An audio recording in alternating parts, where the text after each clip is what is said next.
back again with another deck profile. This time we have the top 8 Kashtira Austria National Championship 2024 deck profile.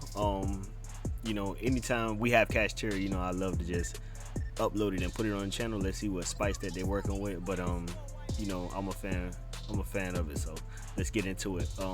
40 card deck. Of course we have the 3 Kashtira Unicorn. Let's see. Let's get this picture to load up really quick. Let's see. All right. 3 Kashtira Unicorn standard. We have 3 Fenrir. That also is standard. Fenrir is a must. Also, Fenrir is so splashable on other decks that you just can't not play it.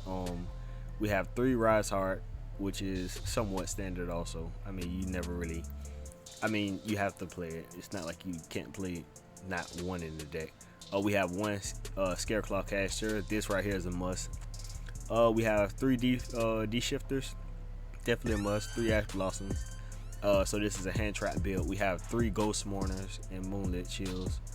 2 Ghost Ogres. And we have 3 Effect Veilers. I play Kashtira myself, but I don't play Ghost Ogre. I mean, I can understand why. Instead, I play Cosmics because I play Cosmics because with D Shifter you have to send Ghost Ogre to the graveyard and you have to send Effect Veiler to the graveyard. And if you open up the D Shifter, you can't really do that. But I can see why they play it because both of these hand traps are very impactful. Ghost Ogre against Tempai Dragons and just spells and traps in general, and Effect Veiler against the Snake Eyes deck. So I can see where they're going with this deck. And they made top 8 international, so I can't argue with it. 3 Kashtira Birth. 2 Kashtira Theosis. 3 is standard, 2 is standard also, but I can see where they're coming from by just playing 2. You don't want to break on it. Sometimes drawing it is too much sometimes, and you don't want to do that sometimes. So 1 Terraforming, it's a must. Keep the consistency up in the deck. 3 Field Spell Pressure Planet. 3 Prosperity for the consistency. 1 Rivalry of the Warlords. This card right here is definitely a must in the deck. I mean, if you could play it as a one of it, if you could draw it, it definitely somewhat will win you the game. With all your monsters that you're gonna most likely play as being psychic, you could definitely, get some good games, get some good wins out with just this card right here. And 3 Infinite Impermanence for a clean 40 in the main deck. Let's go down to the extra deck. Let's see what they're playing in the extra deck. We have 2 Shangri-Las, 1 Big Eye. Of course, that's pretty standard. Maybe some people they play 2 or whatever. 2 Dark Arm Dragon of Annihilation. I've never really seen people play 2, so 2 is very interesting. You usually just go into 1 and 1 should be enough, but 2 is very interesting. 1 Red Eyes Flare Metal. Anything that you might want to play 2 of is this card, because if you have a board with 2 of these, your opponent takes 1,000 for every time they activate a card or effect, which is very, very good. Number 76 Harmonizer Gradle. I think this card right here is definitely picking up a lot of steam, and I think a lot of people should try it out. I don't have one as of now, but I'm definitely gonna pick one up and play it in my deck. Let's read what it does. This card attribute is also treated as each of its attached materials. Pretty good. Cannot be destroyed by battle with a monster of the same attribute. Also cannot be destroyed by activated effects of your opponent monsters with the same attribute.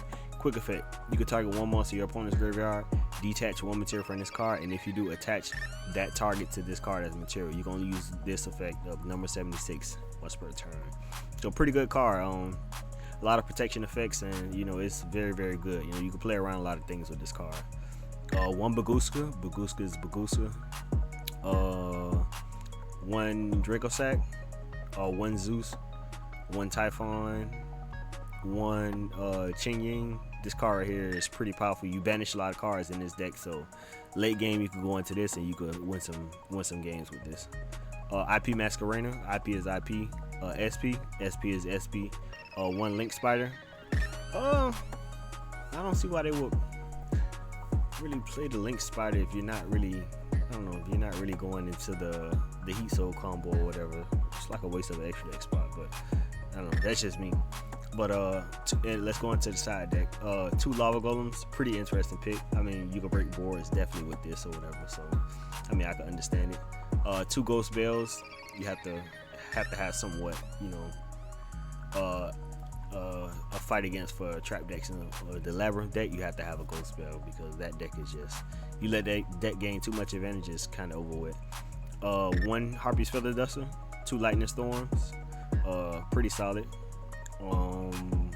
2 Cosmic Cyclones. I believe you definitely have to play Cyclone somewhat in your main deck or side deck, because there's a lot of floodgates, or just problematic cards that just don't let you search and things like that. You just have to get them off the field. Even with the Tenpai field spell and runic, just banishing a card is way better than trying to destroy it. And this is a quick play, so especially with anti-spell, you just want to get it out of there. 3 Solemn Judgment, definitely a solid card. And 3 Dimensional Barrier. With the format how it's looking against rogue decks, you definitely need this card. This card right here is almost an auto win against almost anything that plays a extra deck besides Link. So if you draw this and your opponent doesn't have the out or the cross out, it's definitely GG from there. So I can see where they're coming from with this deck list. But yeah, this is a clean list for the Austria National Championship 2024 top 8 Kashtira. We love to see it. I'm a fan of Kashtira. I play Kashtira, so I just want to bring you all the deck profile, and like, comment, subscribe. We're gonna keep these videos coming. We on the road to 1K, so make sure y'all subscribe.